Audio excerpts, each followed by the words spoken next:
¿Por qué enfermamos? Programa en el que tratamos aspectos de todo lo que implica el bienestar social y humano, cuerpo, mente y espíritu.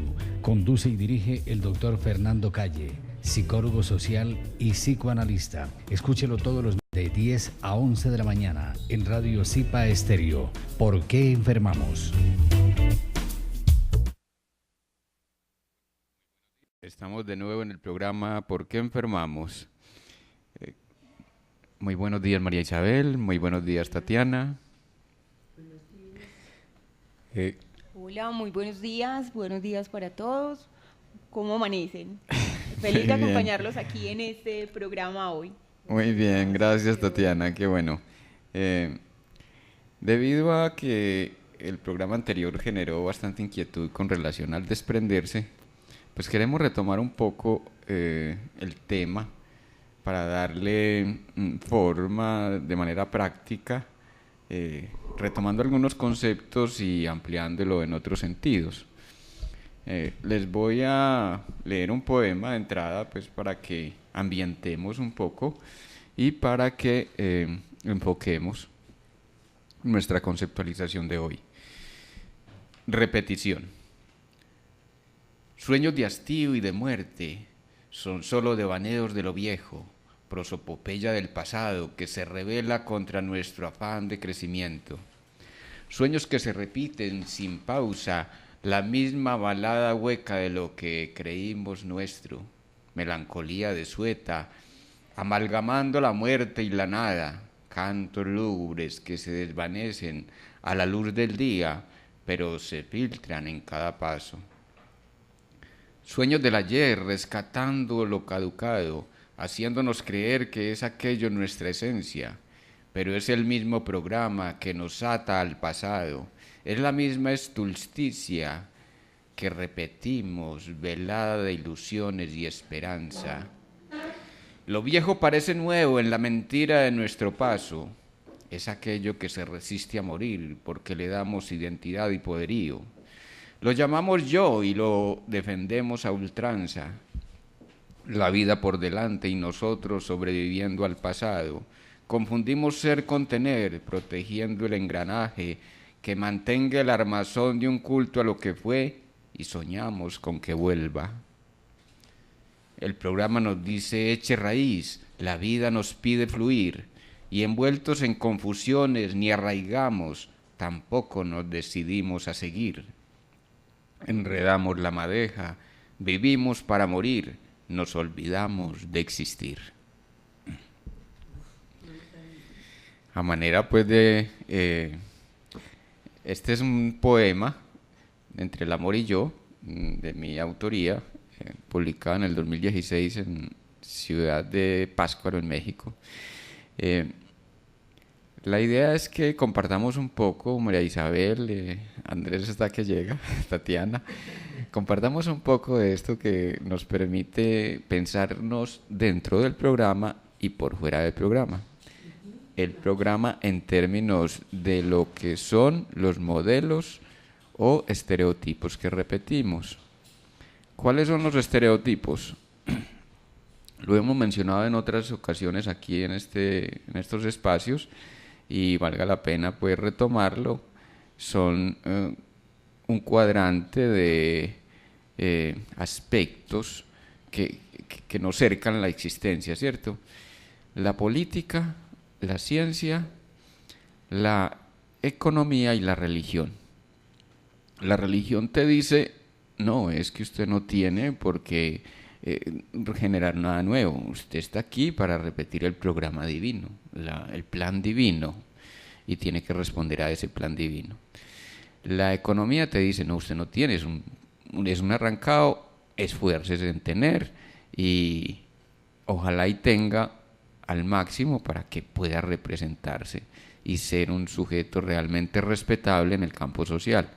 La política que te dice, no, hay que mantener un estado insostenible como el estado de corrupción que tenemos, hay que mantenerlo a como de lugar porque no hay otra salida. Nos queda faltando la ciencia. La ciencia te dice, usted no sabe, usted va a opinar, usted no, usted tiene que ceñirse al concepto, tiene que ceñirse a los libros, a los grandes filósofos, tiene que ceñirse a los grandes iniciados, y desde ahí repita como lorito, porque no hay otro camino para usted. Y nosotros decimos desde el campo iniciático, estamos hablando del campo iniciático como aquellos que, optando por una filosofía del sí mismo, aprendemos a generar realidad propia. Entonces, intentamos transmitir de que vamos a generar realidad propia. ¿Cómo generamos realidad propia? Confrontando esos 4 paradigmas. Esos 4 paradigmas que son el programa, ¿cierto? Les estoy contando con esto que estamos ampliando entonces el panorama para que nos ubiquemos dentro de lo que es el desprenderse. Porque el temor a desprenderse también viene por temor a traicionar las raíces, ¿cierto? Es que mis abuelos, es que mis padres, es que mis tíos, es que en mi casa, es que las cosas se hicieron siempre así, es que ¿por qué tenemos que hacer cosas nuevas siendo que lo viejo siempre fue funcional? ¿Qué sé yo? Encontramos cantidad de justificaciones para aferrarnos a esos programas o a ese programa en general que está construido sobre 4 paradigmas y que nos impiden ser y crecer. Entonces pasamos del tener al ser para crecer. Dejo de tener, entonces ahí viene el desprenderse. Porque yo creo que en la medida que tengo, en esa medida es que soy. Le damos la vuelta. Soy para poder crecer. Finalmente, ¿de qué se trata? Se trataría de repetir ajustados a un programa aquello que nos dijeron que era plausible, aquello que era viable, aquello que era idóneo, aquello que era moralmente aceptable, o realmente vamos a construir una identidad propia que, más que construir la identidad propia, es recuperar, es recordar la identidad propia.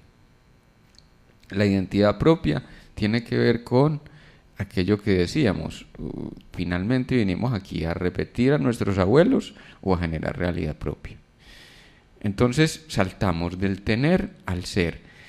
Cuando me aferro, óigase bien, cuando me aferro a los viejos paradigmas, a las formas caducas, a aquellas formas periclitadas de la realidad, entonces voy a repetir lo que me dijeron que tenía que hacer, a repetir lo que el otro aprueba, a repetir lo que está justificado porque así lo hicieron nuestros antepasados. Y en la medida que vamos comprendiendo que se trata de desprender para poder crecer, entonces vamos al ser. Ir al ser es ir a nosotros mismos. Entonces empiezo a recordar aquello que mencionábamos en la sesión anterior, y es que tenemos un legado, oígase bien, tenemos un legado más que histórico, es un legado de conocimientos, de alternativas que nos permiten ser y fluir en una cierta incertidumbre con la realidad. ¿A qué le tememos tanto? El yo se aferra a lo familiar. Mencionábamos en el poema el yo, lo llamamos yo, ¿cierto? Eso que yo soy, es que yo tengo que, yo siempre fui hijo de la casa, yo siempre fui hijo de mi familia, ¿cómo voy a poder ser yo mismo, siendo que yo fui un hijo de la casa? Entonces, ¿cómo voy a ser el hijo pródigo, la hija pródiga? O cómo voy a ser el rey. Sí, o el que repite, ¿cómo? O la que repite. Y la pregunta sería, ¿cómo saltar a la posición del rebelde? Pero el rebelde con causa, no el rebelde ahí alucinado en no, es que yo soy rebelde y a mí no me van a ajustar a ninguna creencia, ni a ninguna percepción de la realidad. Eso es reactividad. ¿A qué llamamos reactividad? Aquello que rehuimos en la vida práctica, pero que terminamos retomando con el tiempo porque finalmente no encontramos el camino. Esperamos encontrar el camino afuera, dice que me voy a cambiar el sistema y a combatir el sistema y me voy para la guerrilla, me voy para el bando de oposición al gobierno, me voy para la izquierda, me voy a la posición política del feminismo, me voy... No, aquí no se trata de irse contra nada, ¿sí? Se trata de integrar aquello que creímos en un momento como enemigo, porque aquello que parecía enemigo en realidad es nuestro aliado. Óigase bien, nuestro aliado.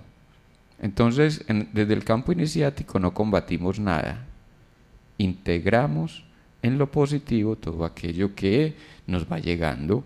Me llegó la ciencia, ¿qué hago con la ciencia? Voy a tragar entero. Me llegó la religión, ¿cómo le volteo el asunto a lo espiritual? En el sentido de que me permita ser y crecer en reconocimiento o en el reconocer de que soy un ser espiritual viviendo la condición humana y no al contrario como nos hizo creer la religión, citando pues ya a Teilhard de Chardin. Y que incluso habla de la ética precisamente y dice que quien no reconoce pues, la ética, estamos ciegos en el sentido del actuar, pero actuar por nosotras mismas, por nosotros mismos.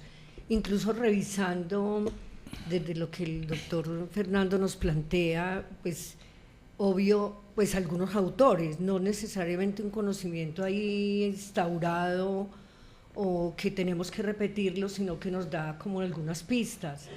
Por ejemplo, hablando de la voluntad, cómo la voluntad es un acto desde sí mismos, un acto que evoluciona y que nos ayuda a evolucionar, a ser distintos y a perdurar incluso en el tiempo, pero a perdurar desde nosotros mismos, o sea, perdurar en el aprendizaje permanente, como en la solvencia que tenemos los seres humanos para poder rescatarnos a sí mismas o a sí mismos.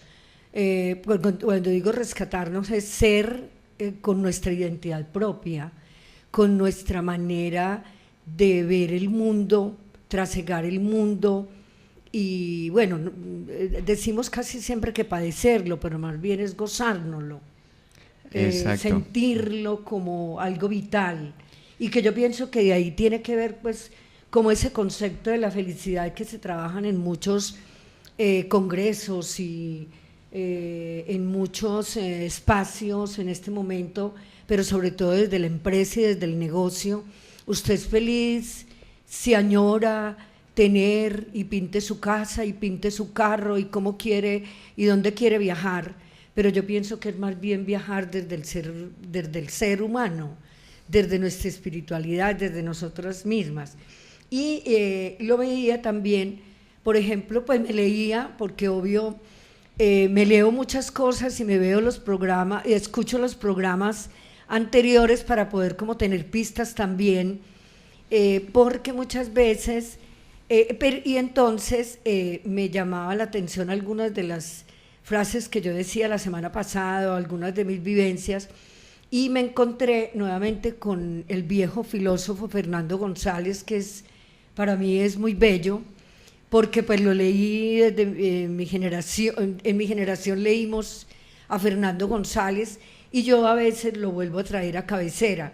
Entonces él dice algo muy lindo que es sobre la felicidad, y dice, la felicidad es cargar nuestro propio cuerpo, sentirlo es decir, no desde las pesadas cadenas, sino cargarlo para poderlo vitalizar y poderlo revivir, desandar y seguir andando. Qué hermosura. Y justamente es eso, la felicidad consiste en la renovación continua, renacer de una manera permanente, que cada amanecer, como dice Facundo Cabral, se convierta en ese nuevo día, para reiniciar, para cantar, para ser feliz. ¿Cómo vuelvo y digo, ¿cómo ser feliz si yo estoy en añoranza de lo que pudo haber sido mi pasado y no fue? Ahí estoy en resentimiento. ¿Por qué es que no me dieron a mí? Yo no tuve la familia ideal. ¿Por qué no me dieron el carro que yo quería cuando tenía 14? Y resentido o resentidos porque esa familia que elegimos justamente se nos convirtió en la obstrucción. Ayer atendí a una persona justamente pues para ilustrar el asunto, la persona con muchos achaques, una persona joven, yo le pongo 28 años, todavía no sé qué edad tenga,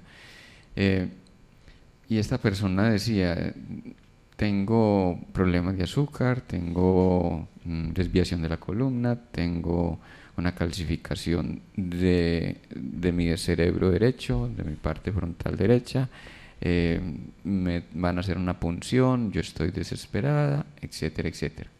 Y se sigue diciendo tengo, sigue teniendo. Exacto. Lo sigue decretando. Y entonces le digo yo, ¿y a qué tiene miedo? Miedo a realizarme, a realizarse. O sea que toda esta enfermedad es parte de el nudo que usted armó, discúlpeme que lo diga así, es el nudo que usted armó para no crecer, para no darse su lugar en la existencia. Entonces sigue en la pelea, porque aquí, porque allá, porque hacen bulla, porque es que los vecinos, porque es que mi mamá, porque es que mi hermana, porque es que... en ese sentido,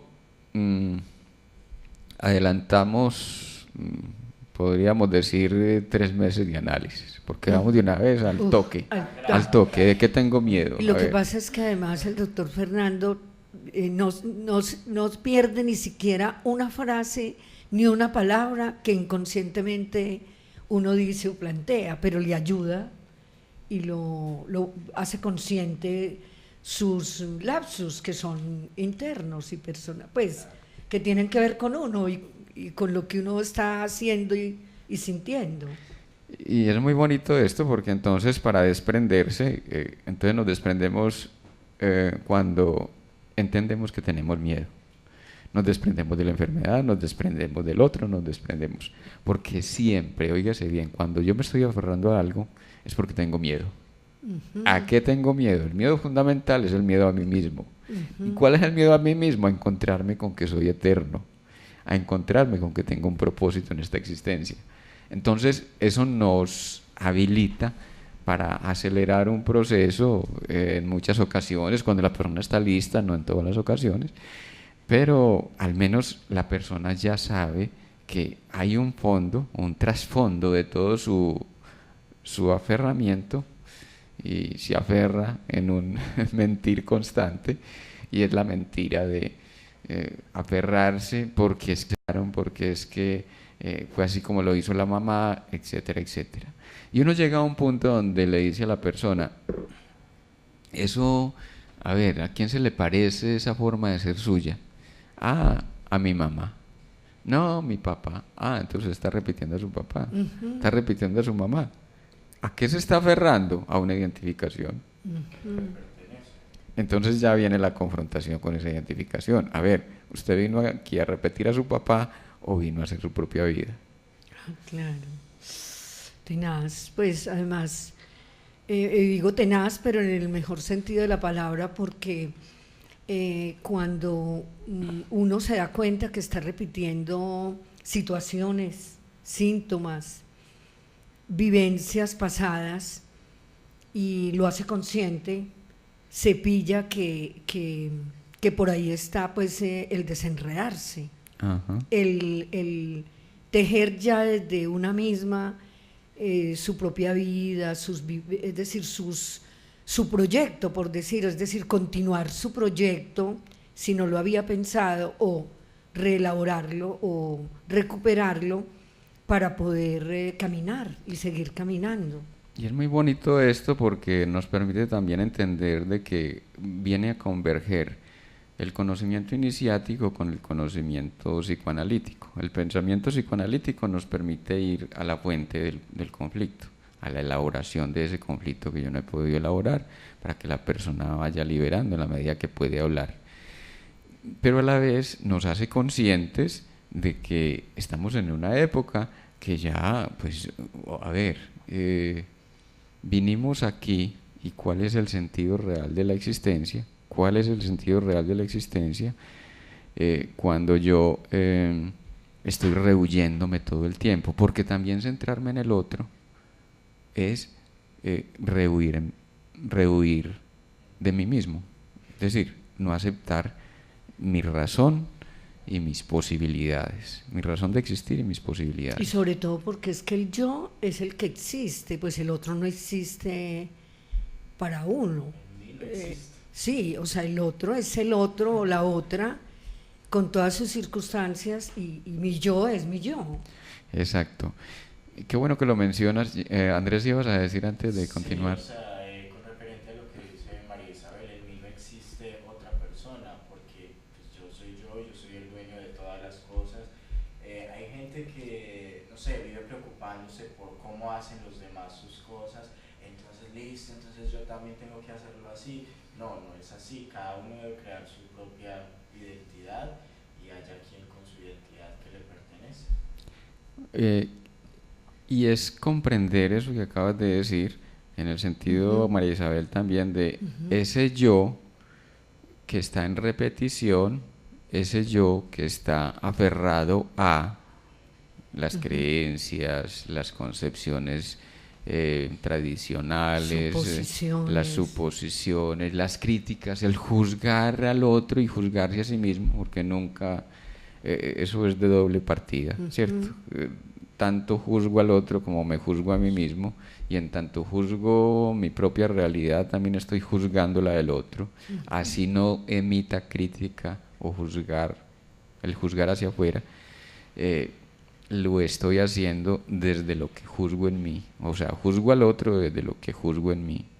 Hay gente que parece y quisiera pasar muy justa frente a la realidad porque no critican a nadie, pero a uno a ver y la crítica consigo mismos es demoledora. Es durísima. Es demoledora. No, es que yo soy un huevón, yo soy un bobo, pendejo, un bobo. ¿Y de dónde viene? Ah, pues es que me dijeron en la casa. Se cree. Lo que pasa es que es cuestión de creerse esas cosas. Esta semana conocí un chico que me dio una lección muy bonita. El chico tiene 17 años y su padre siempre le decía a él que iba a ser un parásito, Entonces resulta que el chico se creyó eso, que iba a ser un parásito. Y estuvo perdido en las drogas, estuvo en situación de calle, y en estos momentos está haciendo un proceso de rehabilitación donde él quiere salir adelante, y él decía, no me importa que mi papá haya dicho que yo sea un parásito, yo sé que no soy un parásito y por eso voy a salir adelante. Y muchas veces es muy estimulante eso que nos dicen negativamente. Sí. Pero otras veces se convierte en una especie de márchamo, una especie de marca, de estigma que llevo por la vida. Entonces voy arrastrando mi existencia porque, no, pues es que me dijeron que yo iba a ser el bobo de la casa. Disculpen, a mí un hermano me dijo que yo iba a ser el bobo de la casa. Y me demoré 35 años para superar eso. Dejar de ser el bobo, el último de la casa. A mí me decían la loca, pero yo creo que... pero yo cada vez reivindico más mi locura. Pero usaste eso a pues yo lo usé a mi favor. Exactamente. Pues lo he usado a mi favor y me ha servido de maravilla. Exacto, entonces depende mucho de la sensibilidad y las cargas emocionales que uno tiene ahí atravesadas. Sobre todo cuando, por ejemplo, uno ha puesto a ese hermano, a ese papá, y se lo dijeron en una época donde ellos eran dioses para uno los veía tan grandes. Ay, sí. Y más este hermano mío, que qué pena con él, yo creo que no... Que ojalá que no te oiga. No es hablar más de mi hermano, pero era el hermano mayor y la lumbrera de la casa. tipo que mantenía, pues a los 14 años ya estaba leyendo a Mao Zedong, leía las revistas Elecciones, él compraba el periódico semanalmente para leérselo, y es muy gracioso porque era un show de esas personas admirables que uno dice, qué maravilla. Llegaba todas las lecturas que hacía semanalmente, entonces nos reunía a todos en la casa y se subía al pollo del fogón a recitarnos todos los conocimientos que había adquirido y todas las nuevas del mundo. Imagínense ustedes un pueblito hace 40, 42, 45 años, un pueblito por allá perdido en el norte de Antioquia, donde a duras penas llegaba el periódico. Y entonces el hombre llegaba hablando de los últimos adelantos tecnológicos, de las cifras del almanaque mundial, de... Ya te estás reivindicando con tu hermano. Entonces, en una locuacidad, y además tenía una vitrola en la cabeza, y el hombre terminaba el discurso y empezaba a cantar, y a cantar canciones de las cantinas donde él trabajaba. Que él escuchaba, qué lindo. Entonces venía y nos llenaba de esa alegría, de esa emotividad. Entonces para mí era santísimo, o sea, era la eminencia. Porque mira, doctor Fernando, que cuando yo decía ahorita lo de la locura, yo decía o contaba expresaba una frase que en mi casa la mayoría se salvaron por mi locura. Porque como yo soy la mayor de 9 hijos, entonces introduje una serie de situaciones libertarias y de miradas frente al mundo y las cosas de desobediencia, de no hacer caso exactamente como a la conducción, no tanto de mi padre y de mi madre, sino del sistema y de lo que yo vivía y sentía. Entonces, mira, me haces acordar de eso y me parece que la influencia más que negativa fue muy positiva. Sí, sí, entonces era como dos posiciones, o sea, ver ese hermano tan admirable y que luego yo lo pusiera en la posición de la autoridad moral, entre comillas, y bueno, porque yo era muy tímido, me daba vergüenza salir a la tienda, o sea, yo no quería ni siquiera que la gente me viera, a fuerza de lidias iba al colegio, pues a la escuela. Esa timidez, entonces él la interpretó como, te va a dar el bobo de la casa. Ay, María, miren el bobito. Sí, que mejor dicho. Entonces, y eso me llevó a mí al asunto de crecer hacia adentro. Miren lo positivo del asunto. Me dijeron que iba a ser el bobo de la casa, entonces tengo que crecer mucho internamente, tengo que hacer un camino muy largo dentro de mí mismo para poder salir con algo cuando vaya a poner la palabra en público. Entonces, justamente despierta todo esto del psicoanálisis, de la relación con lo chamánico, con la vida iniciática, y un afán por, bueno, ya tengo elementos para comunicarle a la gente, para interactuar y compartir. Bueno, a mí me surge una pregunta, porque bueno, tanto María Isabel como el doctor dicen, listo, me decían estas cosas y yo las supe aprovechar y bueno, y ahora lo disfruto y todo salió de la mejor manera. Pero entonces yo digo, sabemos que la palabra tiene mucho poder, entonces a esas personas que de pronto les dicen, ay, es que no vas a servir para nada, eres un inútil, ¿cierto? Entonces estas personas resultan creyendo, se le pasan los años y no sirvieron para nada. Mi pregunta sería, ¿qué le hace falta a una persona para poder optar o porque esas palabras lo lleven a lo negativo o lo lleven a lo positivo? En el caso de ustedes fue lo positivo, pero entonces ¿qué le hace falta a una persona para que eso no lo lleve a lo negativo? Yo digo que creerse. Volver a sí mismo, ¿sí? Volver a sí mismo, porque tenemos que decirlo de esta manera, parafraseando a Teilhard de Chardin: somos seres en situación, no somos la situación, ¿sí? no somos la situación. Me dijeron bobo, pues vamos a ver qué pasa, vamos a ver qué puedo hacer con mi vida, que eso sea un estímulo para seguir creciendo y hacerme a mi propia identidad. Que en vez de quedarnos en el resentimiento, volver a nosotros mismos, a la pistis. La pistis es lo que llamaron los católicos la fe, ¿sí?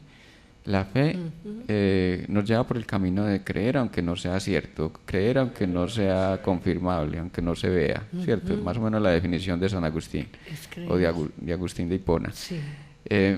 Pero nosotros lo llevamos al punto de la pistis, que fue el concepto real que planteó Cristo. Y es que la pistis tiene un proceso, ¿cierto? Mediante la escucha descubro la verdad que hay en mí. Me vacío de aquello que me estorba, aquello que constituye mi propio yo, y alcanzo la emuná. Voy a la aletheia. En la aletheia libero mediante la palabra, libero mediante la autoescucha, mediante la escritura, mediante la liberación con rituales, perdón. Y al liberar, entonces accedo a la magia. La emuná, ¿qué es? La capacidad de emitir maná, emuná o maná, emanar. De ahí viene la palabra emanar. Emanar. Es una palabra una palabra antigua de la cual procede pues emanar. ¿Qué es emanar? Es emitir maná. ¿Qué es el maná? La energía refinada del cosmos. Y mira que pues que me remití pues a lo de la magia, que la magia o lo mágico o lo chamánico es precisamente el creer en el milagro.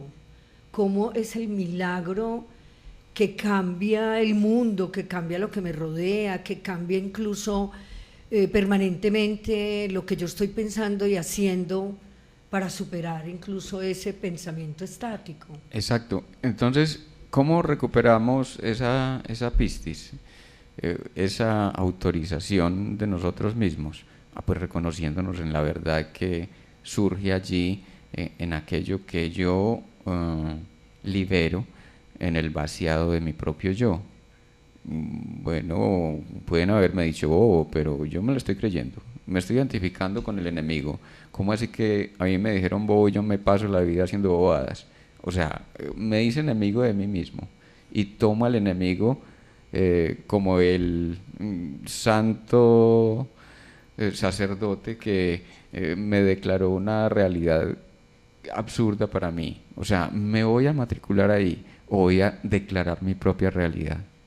Miren lo que es emanar. Emanar es también irradiar luz, ¿cierto? Que también nos traduce producir magia, porque cuando yo emano, es decir, cuando yo dirijo la energía refinada del cosmos, genero realidad, ¿sí? El maná es la energía refinada del cosmos. O sea, me la creo y me la creen, llegan en un momento. Me la creo y me la creen. Y principalmente que yo me la crea. Que yo me la crea. Y entonces ahí surgen las posibilidades, porque ya me fui al centro. Cuando yo me voy al centro me doy cuenta de lo que soy y para lo cual estoy aquí.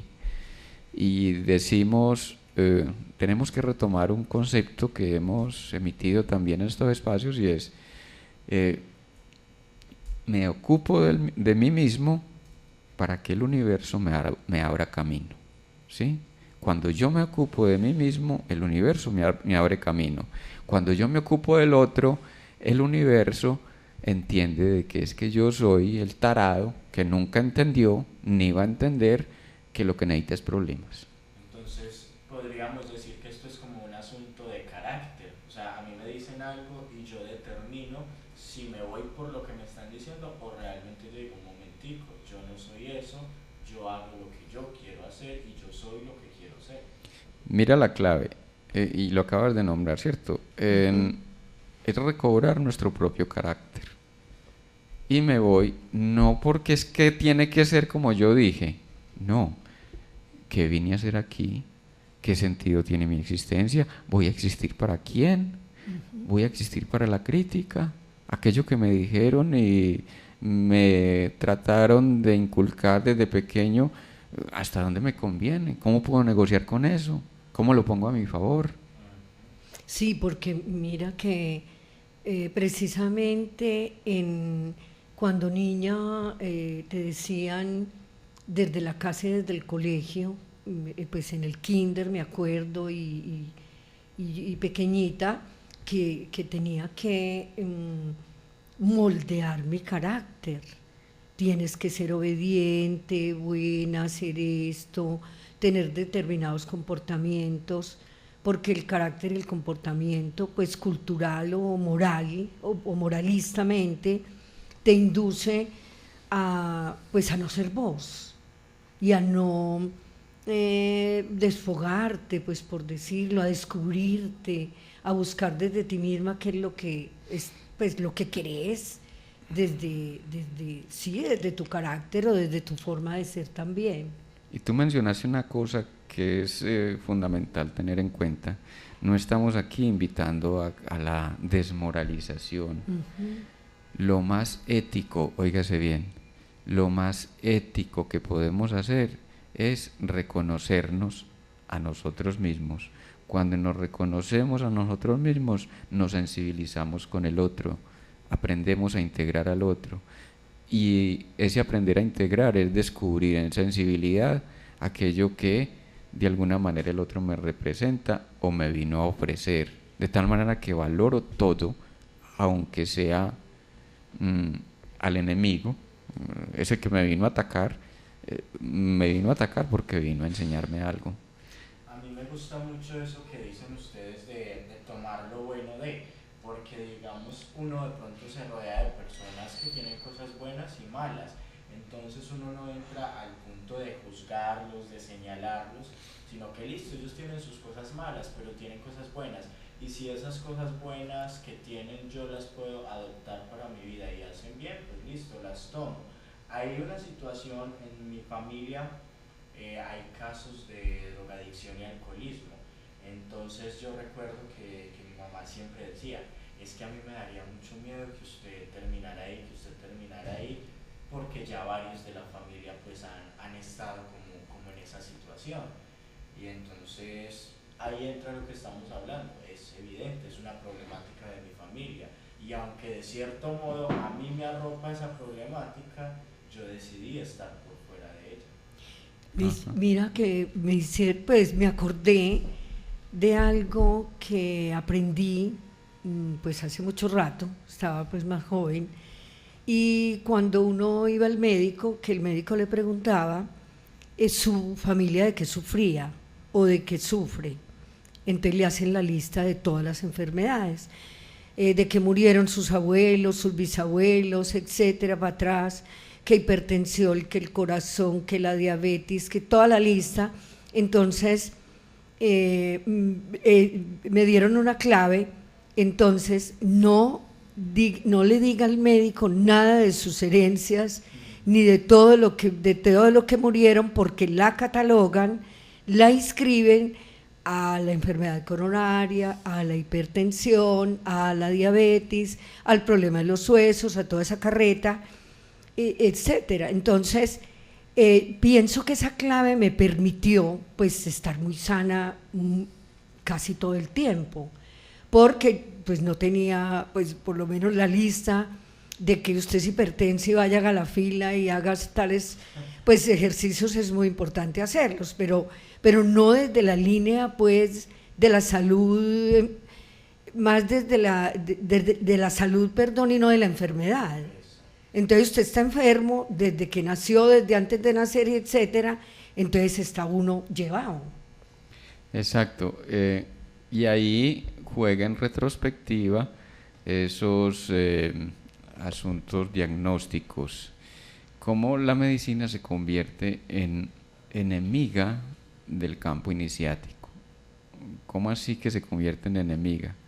Sí, porque te está diciendo que tú eres heredero de una cantidad de achaques familiares y que no tienes salvación, que no tienes otra salida más que continuar, adaptarte a la enfermedad, Es que darle continuidad a la tragedia colectiva, que es familiar en este caso. es una cuestión también, digamos, en mi familia hay problemas de azúcar, diabetes, y hace unos años yo estaba presentando problemas de azúcar, y pues realmente yo soy demasiado goloso, me gusta mucho el dulce, me gusta obviamente la frustración mía y la tristeza porque no me podía comer un chocolate, no podía comer nada, y entonces un día yo me paré y dije un momentico, ¿y yo por qué voy a estar enfermo de esto si yo no quiero estar enfermo de esto?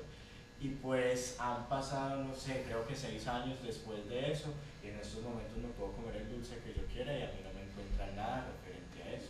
Sí. Quería recalcar el asunto de la ética, porque Aristóteles tiene un texto que es fenomenal, que se llama Ética a Nicomaco, o Política para Nicomaco.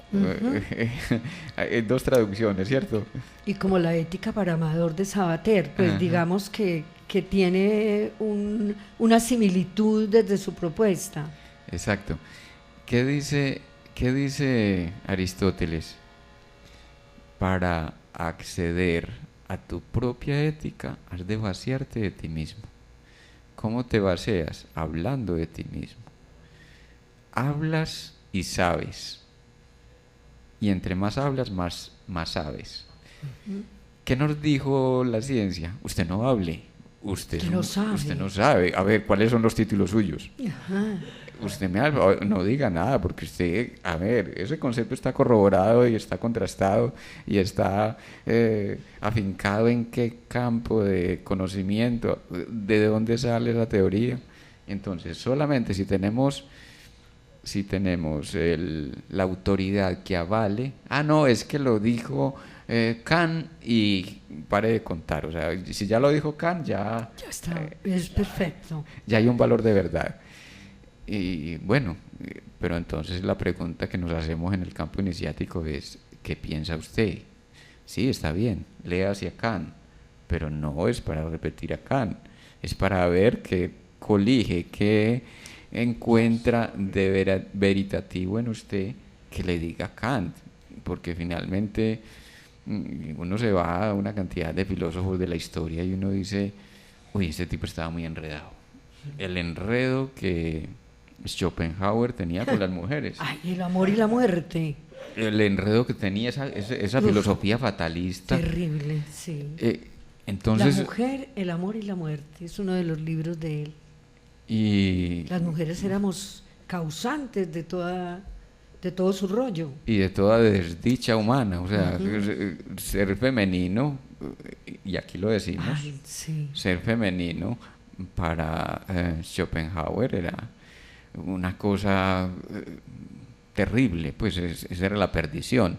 Y muy llamativo porque es como un continuador de la ideología aquella que sataniza a la mujer y la convierte en la bruja, que habría que perseguir, que habría que denigrar, que habría que maltratar, que habría que someter. Quemar en la hoguera. Ajá. Y que por los siglos y los siglos, amén, siguen pensando lo mismo. Exacto. Entonces, la ética a Nicomaco, o la política, la política de Nicomaco, justamente nos confronta con esa concepción de que no se sabe porque se ha estudiado mucho, se sabe porque nos desprendemos paulatinamente de nuestras propias tenencias, de nuestras propias identidades, aquello que consideramos auténticamente yoico, ¿sí? Es que yo soy así, es que yo aprendí con mi papá, es que yo crecí en una familia tal, es que yo desde la escuela a mí me infundaron tales y tales valores. Hombre, se trata de vaciarnos justamente de eso que adquirimos en nuestra adaptación a esta realidad. Miren ustedes, se trata de ir en retrospectiva, por decirlo así, a esculcar los anaqueles de la existencia. La existencia es eterna, ¿sí? El universo es infinito, nuestra existencia es eterna. Desde el espíritu somos y tenemos la misma edad del universo y tendremos la misma edad del universo cualquier tiempo que tomemos. Finalmente, ni tiempo tendremos cuando lleguemos a la séptima dimensión, porque es allí donde deshacemos todos los tiempos. Pero volvamos. Ese yo con el cual nos afincamos y nos aferramos a esta realidad es justamente lo que tengo que vaciar. No quiero decir de que sea inútil toda nuestra construcción yoica, pero el asunto es, le damos la vuelta. Desde mi existencia sempiterna, voy a confrontar esto que es temporal. Esto me sirve para el estuche que estoy llevando, me sirve para una existencia de 70, 80, 100 años, cuando más, pero de ahí para adelante, ¿qué? O sea, ¿qué vendrá para mí? ¿Cómo voy a articularme con eso otro que me sobrecoge y que me doblega en el sentido de que reclama entrar en la espiral de evolución del universo? Porque incluso el estuche es la piel del alma, es la posibilidad de, incluso también, creo yo, pues, es decir también lo que se siente. Ajá. Las sensaciones, las intuiciones, las percepciones, como lo que va más allá de lo real, pues de lo tangible, que de ahí la magia y pues y lo chamánico, porque si uno no se da como ese permiso, es muy difícil como llegar a reconocer nuestro propio yo. Este punto es muy importante, de hacer como ese análisis del yo, de bueno, estas cosas son las que me sirven para crecimiento, estas son las que no. Pero entonces ahí tengo que preguntar, doctor, ese desprendimiento de esas cosas que no me sirven, o sea, o que he llevado a lo largo de mi vida y no me sirven, no es tan fácil. ¿Cómo se hace? Muy bien. Yo creo que hay que subrayarlo, lo hemos dicho en varias ocasiones y hay que subrayarlo, y es, voy a la pregunta de qué me estoy defendiendo. Que me aferré, mi mamá, yo sin mi mamá no vivo, mi mamá murió, yo qué voy a hacer en esta existencia. Porque mi mamá me mima, pero me mamé de mi mamá. Qué mamá tan mamona. Pues, sí. Qué bueno el humor, qué bueno, bienvenido.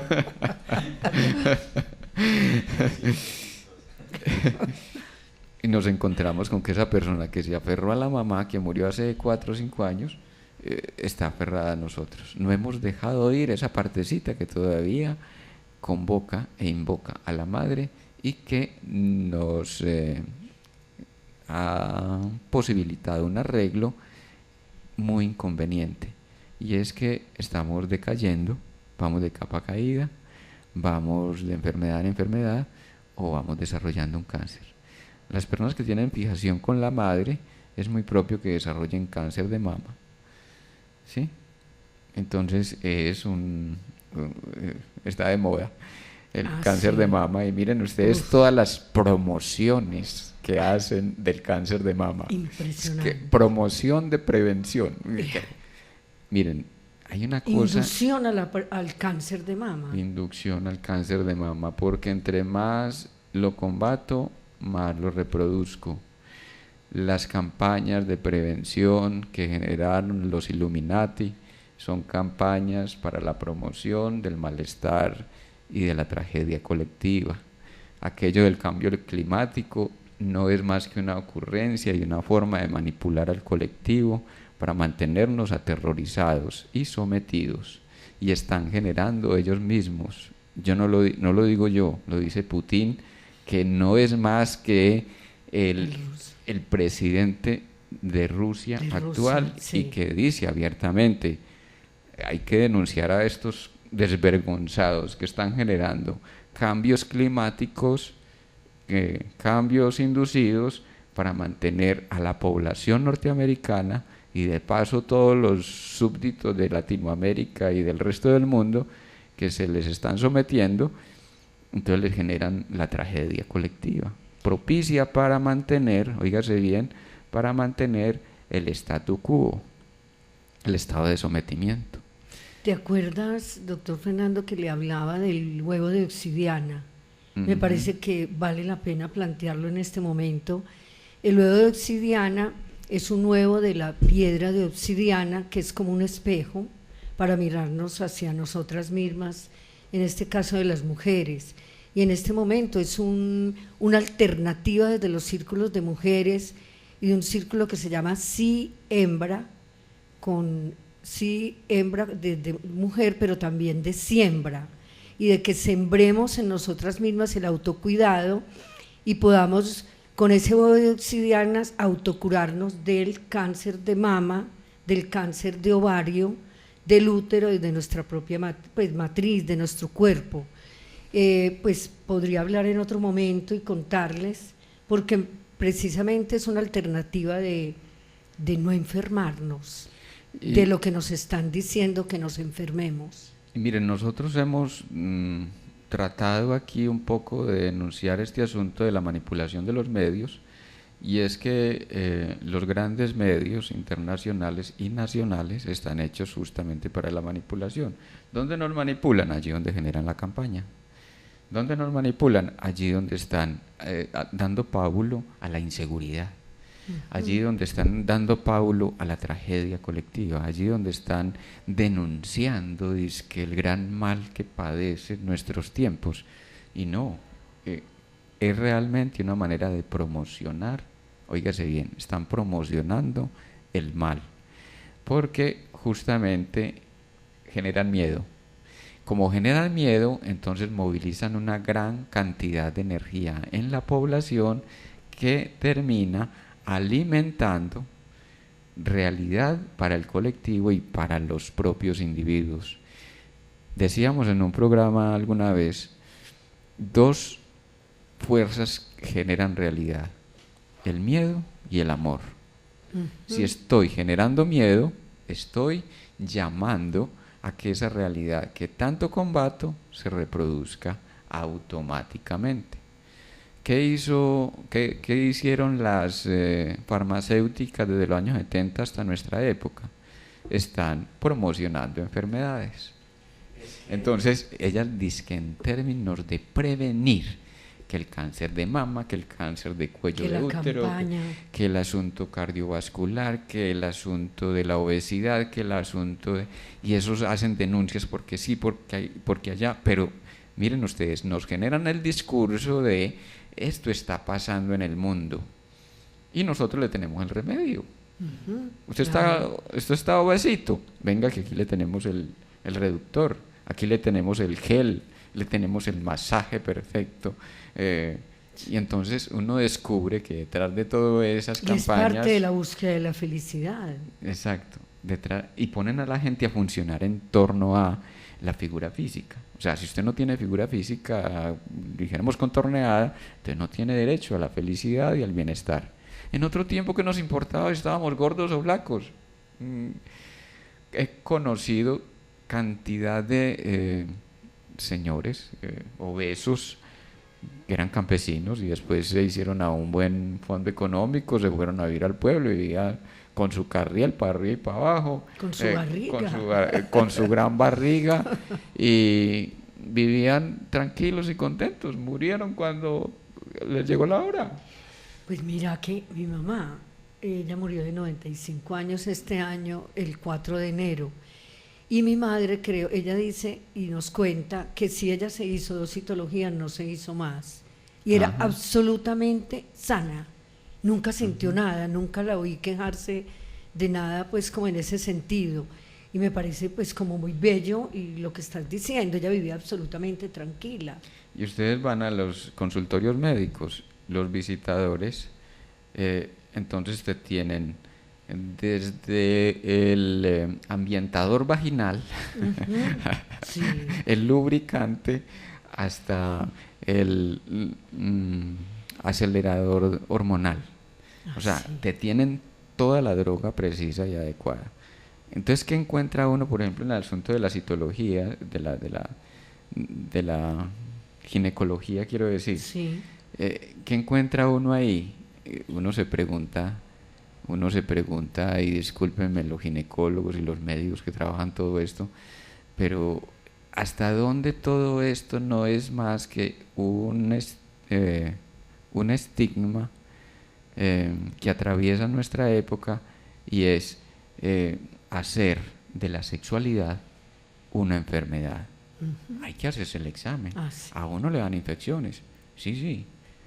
¿Y a quién no le dan infecciones cuando uno no está psicológicamente bien? ¿Quién no atrae virus? ¿Quién no atrae bacterias? Que finalmente no es que las atraiga, no que las reproduce. Que es precisamente cuando uno está bajito de energías y todo eso, pues siente cosas. Si yo tengo un combate continuo con mi propia sexualidad, entonces me aparecen infecciones, me aparecen obstrucciones urinarias.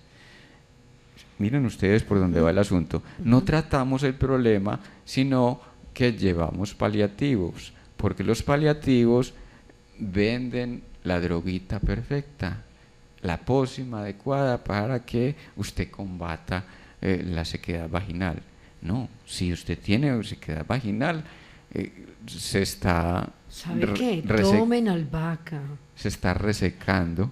Tomen albahaquita. Se está resecando y está buscando resecar su capacidad procreativa en los dos sentidos, tanto para el goce de la sexualidad como para la generación de realidad nueva. La albahaca, y sí, los remedios paliativos, sí, muy bien, María Isabel, los remedios paliativos son muy buenos, y si son naturales, mucho mejor. Pero cuando estamos en crisis, nos vamos a quedar toda la vida dependiendo de... no, claro. Dependiendo de un medicamento cuando podemos adquirir la capacidad mental sanativa. Sí, Es que autocurarnos. Claro, Tienes razón, doctor. Todo es de la cabeza, sino que igual vivimos en una sociedad que sea los medios de comunicación, las personas, siempre nos están como infundando miedos. A mí me pasa algo particular, y es que, por ejemplo, creo que a más de uno nos pasa, las mamás siempre que uno va a salir de noche, ay, pero no salga sin buzo, que ese sereno lo va a enfermar, que no sé qué. Entonces ya vienen con un miedo infundado ahí y declarando que uno se va a enfermar. Pero ¿qué pasa? Yo salgo sin buzo, y yo cuando me quiero poner un buzo ni siquiera es por frío o es porque no me quiero enfermar, es porque simplemente el buzo me gusta y me lo quiero poner. Entonces vamos a ese caso. Yo no le doy poder a eso y yo regreso a mi casa sano. Exacto. Qué bueno que lo digas, porque justamente está señalando lo que intentamos transmitir, y es que, miren, la enfermedad primero existe en la idea. Estamos hablando de lo sutil. Cualquier realidad se genera en lo sutil. El maná, dijéramos que tiene el potencial, estamos hablando de la energía refinada del cosmos. El maná tiene el potencial de generar realidad. Si yo dirijo ese maná y aprendo a emanar, entonces dirijo esa energía para un propósito. La enfermedad es de lo denso. Cuando la enfermedad adquiere corporeidad es porque ya se densificó la idea que yo tenía en mente. Entonces, lo que tú decías, María Isabel, ahora, valga la ilustración, es... el médico me dijo que yo tenía que cargar con mi enfermedad respiratoria por toda la vida porque eso es hereditario. Entonces, una idea se convirtió en un destino. Qué bien, mira. Muy a propósito, yo incluso iba a decir que la libertad es el placer de vivir, y hablábamos de la libertad en el programa pasado. Y muy a propósito acá de un poema del doctor Fernando, dice: soy libre. Desde hoy 17 de abril de 2016 declaro que soy libre porque gané mi emancipación. En 1 y 1000 batallas contra escuadrones de fantasmas, los mismos que hicieron que probara infiernos inefables, porque ya liberé los nudos que atorraban mi avance y hacían engrosar las filas de desvalidos esclavos y traidores de sí mismos. Combatí no invicto, inclaudicable, fieras batallas contra monstruos y esfinges que alimentaron mis miedos y rechazos. Ya me rescaté de la manada que para chillar chillan como pollos, para cantar la vida se les van deudas, pecados y jorobas. Ya salté las culpas con que dioses y profetas argollaban mis carretes, porque ya no tengo miedo, soy ofrenda de la tierra, del sol, del universo entero, y ellos me reconocen en cada orla que levantan mis piruetas, en cada racimo de palabras que voy formando y que también hace eco a su sed de crecimiento. Declaro que soy libre para ir suelto por el anchuroso mar de la existencia, para amar, expandir el universo que ya he formado. Gracias. Siempre esos profundos poemas del doctor aquí en nuestro programa. Qué bueno que lo aprecien. Qué bello. Llegamos al final de nuestro programa. Qué bueno haber terminado nuestro programa con un poema del doctor Fernando Calle. Muchas gracias a todos nuestros oyentes por habernos acompañado una vez más. Estuvo con ustedes el doctor Fernando Calle Valencia, María Isabel Giraldo. Muchas gracias, hasta luego. Esperamos sigan pendientes de nuestro programa a través de Radio Zipa Estéreo, nuestro canal Emancipar de YouTube y nuestras transmisiones en Facebook. Hasta pronto. ¡Un aplauso! Aquí finaliza ¿Por qué enfermamos? Con el doctor Fernando Calle Valencia, programa en el que tratamos aspectos de todo lo que implica el bienestar social y humano, cuerpo, mente y espíritu. Escúchelo todos los martes de 10 a 11 de la mañana en Radio Zipa Estéreo. ¿Por qué enfermamos?